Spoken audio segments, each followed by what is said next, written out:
मित्रों, नमस्कार।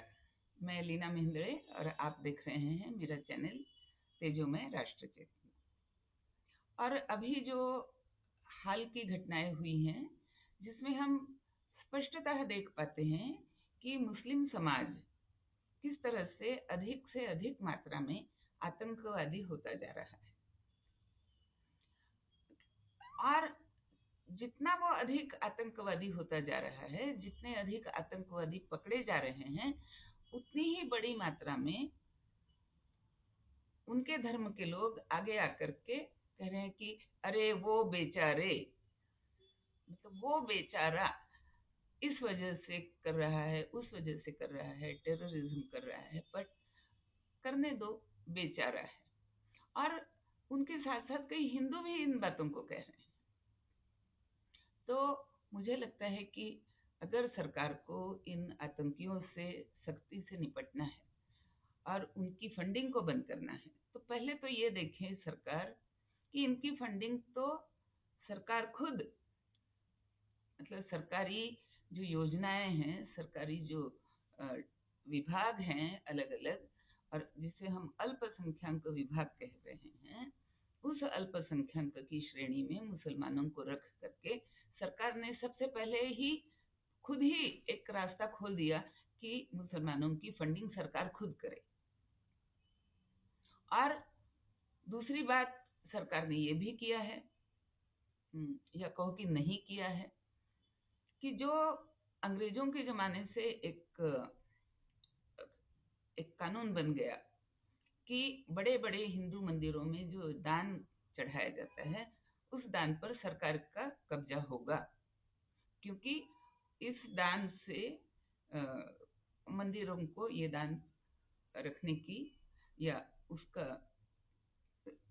अच्छी तरह से उसे हिंदुओं के लिए उपयोग में लाने की अनुमति सरकार, ब्रिटिश सरकार थी, नहीं देना चाहती थी। फिर कांग्रेस सरकार थी, वो भी नहीं देना चाहती थी। स्टालिन की सरकार हो, ममता की सरकार हो, हिमाचल की सरकार हो, वो हिंदुओं के पैसे से मुस्लिम तुष्टीकरण, ईसाई तुष्टीकरण करेंगे, हम मान के चलते हैं।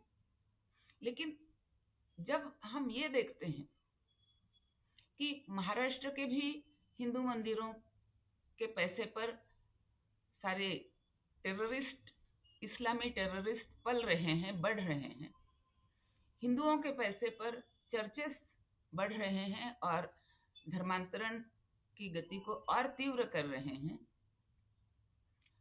जब हम मध्य प्रदेश में देखते हैं, जब हम दिल्ली में देखते हैं, जब हम राजस्थान में देखते हैं, तो ये बात फिर पूछना पड़ता है कि हिंदू समाज से पूछना पड़ता है कि ये हिंदू समाज इस सरकार को कब तक यह अनुमति देगा कि आप हमारे पैसे का प्रयोग करके मुसलमानों को खुश करके, मुसलमानों के लिए अच्छी अच्छी योजनाएं बना करके उनके हाथ में पैसे सौंपो, ये जान करके भी कि जिन योजनाओं के लिए आप उनके हाथ में पैसा सौंप रहे हैं, वो पैसा उस योजना में नहीं जाने वाला है, वो आतंक को बढ़ाने के लिए ही जाने वाला है। ये जानते हुए भी आप सरकार हैं और आप ये कहना चाहते हैं कि हम देखो अल्पसंख्यकों का कितना हम ध्यान रखते हैं, कितना उनका हम विचार करते हैं। इस बात के लिए अगर सरकार कुछ इन चीजों में बदलाव नहीं कर पा रही है,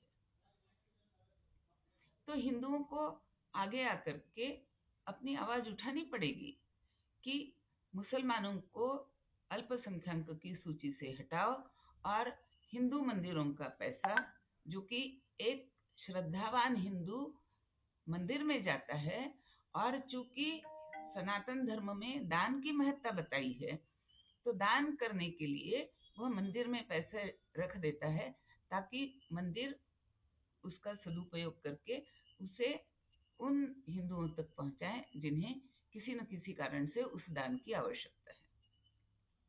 लेकिन ये जिस भावना से एक हिंदू मंदिर में जाकर के दान करता है, उस भावना की उस भावना की कोई इज्जत,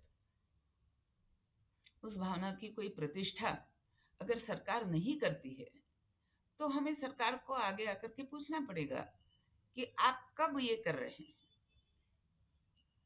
तो अगर हिंदू चाहता है कि आने वाले दिनों में अल फलाह जैसी यूनिवर्सिटी, जो कि डॉक्टरी की यूनिवर्सिटी के जगह अब तो ये कहना पड़ेगा कि वो तो टेररिज्म की यूनिवर्सिटी थी और सरकार उसे पैसे दिए जा रही थी, यूजीसी उसे स्वीकार कर रही थी, स्वीकार्यता दे रही थी,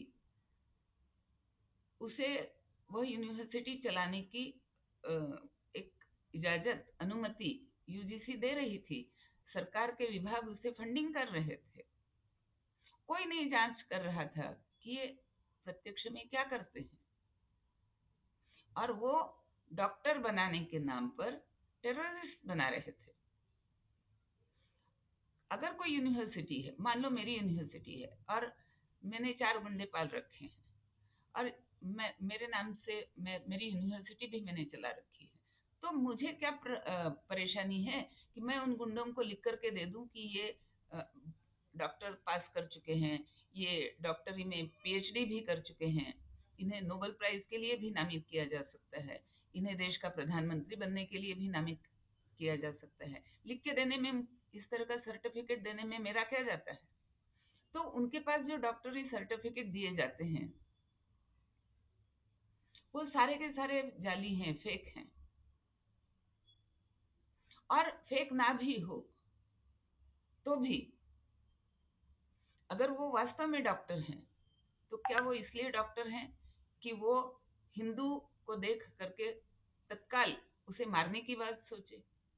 तो जो यूनिवर्सिटी इस प्रकार के आतंक की यूनिवर्सिटी बन चुकी है, और आपको क्या लगता है कि केवल अल फलाह ही आतंक की यूनिवर्सिटी है?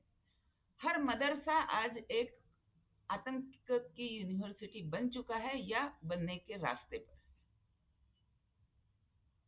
तो हम स्वयं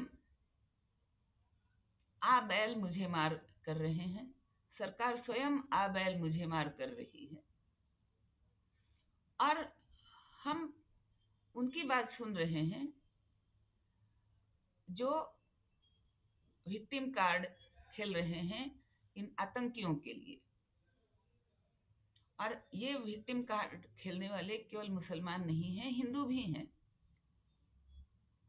वो कहते हैं कि अरे बेचारे थे, करने दो उनको ब्लास्ट, एक आध ब्लास्ट कर दिया तो क्या होता है। देखो, मैं तो वहां रेड फोर्ट पे था नहीं या थी नहीं, मैं तो सुरक्षित हूँ।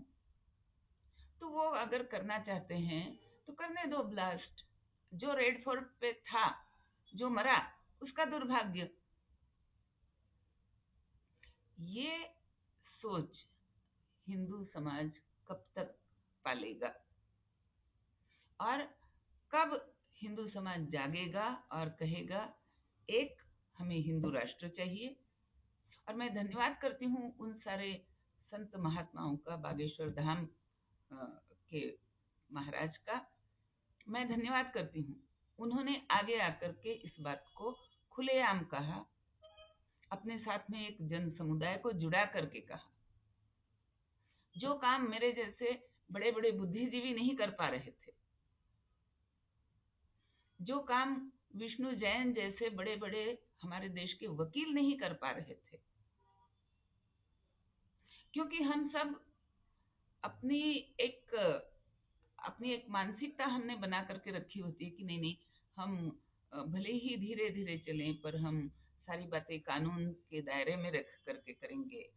कानून के दायरे में अगर हमारी जुडिशियरी आज जिहादियों के लिए बड़ी ममतामयी हो गई है, तो भी हम कानून के मार्ग से उन पर लड़ाई करेंगे। लेकिन संतों ने कहा नहीं। मुझे आश्चर्य भी होता है और आनंद भी होता है। आश्चर्य इस बात का कि जो बात मेरे जैसे व्यक्तियों को आगे आकर के 20 साल पहले कहनी चाहिए थी, मेरे जैसे हजारों लाखों लोग चूक गए, जो अपने आप को पढ़ा लिखा है ना, उच्च वर्गीय, समझदार, योजना कर सकने वाला, दूरदृष्टि वाला, नीतियां बनाने वाला अपने आप को सोचता था। तो हम लोग चुप गए। लेकिन भला हो इस धरती का, जिसने इस धरती में संत परंपरा भी रखी है, और वे नहीं चुके।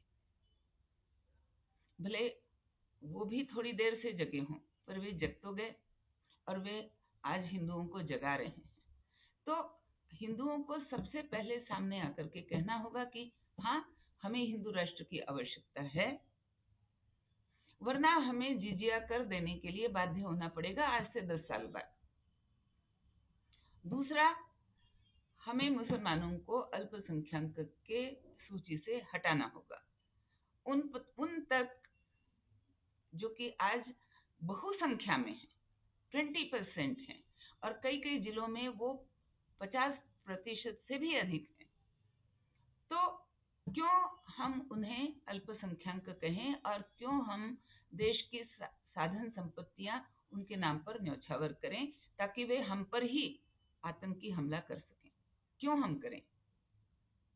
तीसरी बात, हमारे मंदिरों का पैसा जो हमारी श्रद्धा के कारण,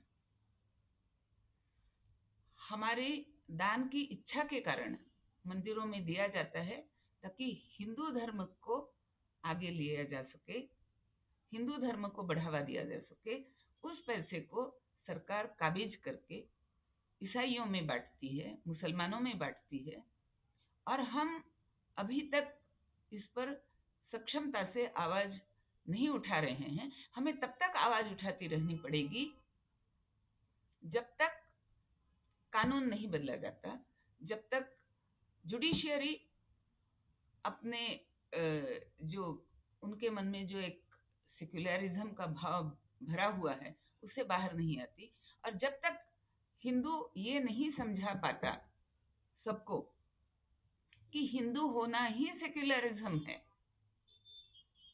क्योंकि हिंदू नहीं कहता कि उसे मार दो क्योंकि वो मेरे धर्म को नहीं मानता है, ये हिंदू नहीं कहता। लेकिन हिंदू अगर ये भी नहीं कह पाए कि वो अगर हमें मारता है, वो अगर उमेश कोल्हे को मारता है, वो अगर कन्हैयालाल को मारता है, वो अगर नुपुर शर्मा को बाहर निकलना मुश्किल कर रहा है, तो हम उसे मारेंगे। ये अहिंसा, हिंसा, ये बातें हम करते हैं, लेकिन हम पराक्रम की बात क्यों नहीं करते? हम शौर्य की बात क्यों नहीं करते? हम किसी के प्रति द्वेष रख करके नहीं मारेंगे, लेकिन इसलिए मारना आवश्यक होगा कि वो अगर आतंकी है तो उसे मारना आवश्यक है, अगर आतंकी है तो उसे फांसी लगनी आवश्यक है। तो इस बात को भी आज हिंदू अगर नकार रहा है तो उससे बड़ी भारी मूर्खता और कोई नहीं है। तो मैं कहती हूँ, मैं आह्वान करना चाहती हूँ सभी हिंदुओं का कि आगे आओ और ये कहो, तीनों बातों के लिए मांग रखो। पहली बात कि हिंदू राष्ट्र बने या ना बने, हमारी आज सबसे पहली आवश्यकता है कि मुसलमानों को अल्पसंख्यक की सूची से हटाया जाए। दूसरी बात कि मंदिरों का पैसा वापस से हिंदुओं के हाथ में सौंपा जाए, मंदिरों के हाथ में सौंपा जाए। सरकार उस पैसे पर जो कब्जा जता रही है वो अनीतिकारक है, अन्यायकारक है। किसी भी तरह से वह न्याय के समर्थन में नहीं है, उसे न्याय का समर्थन नहीं मिलना चाहिए, कानूनी व्यवस्था का समर्थन उसे नहीं मिलना चाहिए। ये दो बातें बहुत ही महत्वपूर्ण है। और अगर ये दो रिजल्ट्स पाने के लिए आज ऐसा लगने लगा कि जब तक हम हिंदू राष्ट्र की मांग नहीं करेंगे तब तक ये दो बातें होंगी ही नहीं सरकार में, इस देश में। कहीं ना कहीं सरकार कमजोर पड़ती रहेगी, जैसे कई सालों से पड़ी थी। तो इन दो बातों को लाने के लिए अगर हिंदू राष्ट्र को घोषित करने की आवश्यकता होती है तो हिंदू राष्ट्र को घोषित किया जाए। और कहीं ना कहीं हमारे देश के लोगों को इंद्राय स्वाहा तक्षकाय स्वाहा ये कहानी दोबारा पढ़नी पड़ेगी। जो तक्षक हैं, जो विषैले सांप आज आतंकी के रूप में हमारे देश में फन फैला करके बैठे हुए हैं और दंश कर रहे हैं, उनका खात्मा करने के लिए, जैसे एक जमाने में तक्षक का खात्मा करने के लिए उस राजा को कहना पड़ा कि भले ही इसके लिए स्वयं इंद्र को भी अग्नि में आहूत करने की आवश्यकता हो तो वो भी करना पड़ेगा, ताकि तक्षक को आहूत किया जा सके, तक्षक की आहुति दी जा सके। तो हमें भी ये कहना पड़ेगा कि अगर कोई आतंकी यहाँ आतंक कर रहा है तो उसके आतंक को निपटाने के लिए अगर हमें उसके साथ विराजमान सभी इंद्रों को भी अगर हमें नष्ट करने की आवश्यकता हो तो वो करना पड़ेगा। इससे बचने का कोई उपाय नहीं है। अभी सरकार अगर उन डॉक्टरों के जो मित्र मंडली है उसी को खंगाल रही है, उनके परिवार वालों को भी खंगालो, उन्हें फंड देने वालों को भी खंगालो, उनके लिए विक्टिम कार्ड का रोने वालों को भी खंगालो।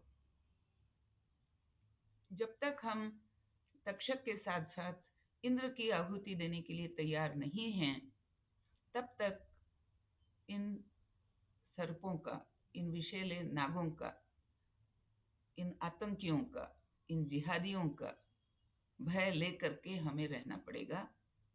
और 10 वर्ष में अगर हम इसे नहीं सुधार पाए तो 10 वर्ष के बाद हमें जिजिया कर देने के लिए भी तैयार रहना पड़ेगा।